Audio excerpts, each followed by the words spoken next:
Bacaan Kitab Suci, Injil, Renungan dan Doa.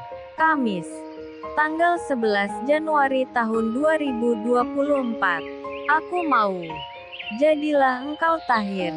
Inilah Injil Suci menurut Markus. Bab 1 ayat 40-45. Seorang yang sakit kusta datang kepada Yesus, dan sambil berlutut di hadapannya ia memohon bantuannya. Katanya, "Kalau engkau mau, engkau dapat mentahirkan aku." Maka tergeraklah hatinya oleh belas kasihan. Lalu ia mengulurkan tangannya, menjamah orang itu dan berkata kepadanya, "Aku mau, jadilah engkau tahir."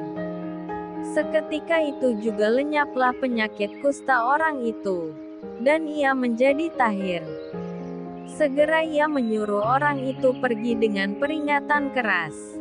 "Ingatlah, janganlah engkau memberitahukan apa-apa tentang hal ini kepada siapapun.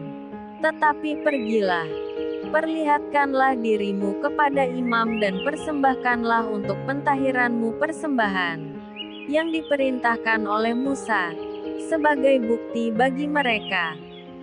Tetapi orang itu pergi memberitakan peristiwa itu dan menyebarkannya kemana-mana, sehingga Yesus tidak dapat lagi terang-terangan masuk ke dalam kota. Ia tinggal di luar di tempat-tempat yang sepi. Namun orang terus juga datang kepadanya dari segala penjuru. Demikianlah sabda Tuhan. Shalom, aku mau, jadilah engkau tahir. Injil hari ini, Markus bab 1 ayat 40-45, perihal Yesus menyembuhkan seorang yang sakit kusta. Orang sakit umumnya mencari kesembuhan sesuai dengan keyakinan dan kekuatan finansialnya, keuangannya. Ada yang langsung pergi ke dokter. Ada yang cukup ke mantri kesehatan, atau ke perawat terdekat. Ada yang ke tukang pijat. Ada juga yang pergi ke paranormal. Ada yang menanti sampai agak parah penyakitnya. Kepercayaan, keyakinan seseorang terhadap pilihannya, kitanya juga ikut mempengaruhi kekuatan penyembuhan penyakitnya. Ungkapan seorang sakit kusta kepada Yesus, "Kalau engkau mau, engkau dapat mentahirkan aku," mengandung keyakinan bahwa Yesus memang mampu menyembuhkan penyakitnya. Cukup dibutuhkan kemauan dan keyakinan. Ketika Yesus mendengar permohonan itu, hatinya penuh belas kasih kepada si kusta dan sembuhlah ia seketika. Orang itu menyampaikan permohonannya sambil berlutut di hadapan Yesus. Berlutut adalah ungkapan kerendahan hati. Dan permohonan yang disampaikan dengan kerendahan hati mendapat jawaban yang positif. Maka Yesus pun menjawab, "Aku mau, jadilah engkau tahir." Di sekitar kita, di lingkungan, tempat kerja kita, sekolah atau kuliah, banyak orang yang mengalami perlakuan seperti orang kusta, dijauhi, dikucilkan, dicemooh, didiamkan, dan disingkirkan. Orang yang hidup seperti itu tentu tidak nyaman, tidak tentram. Mereka sebenarnya dalam hati juga merasakan, "Kalau engkau mau, sapalah aku."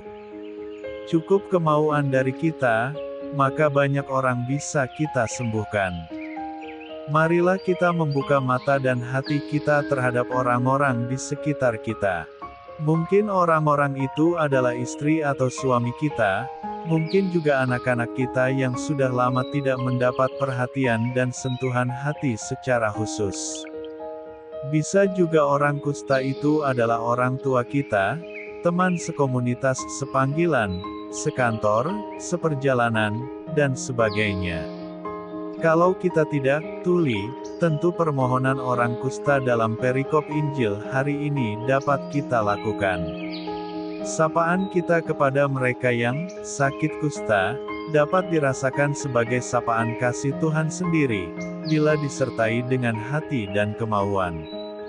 Marilah berdoa, "Ya Tuhan Yesus, berilah aku hati yang berbelas kasih, agar hatiku dapat tergerak melihat mereka yang tersingkir, dikucilkan dan menderita. Teguhkanlah pula iman orang-orang yang menderita akibat perlakuan orang lain yang tidak adil. Semoga tindakanku dilandasi niat yang tulus, karena Engkau pun mencintai mereka. Amin. Tuhan Yesus memberkati. RHPE Channel.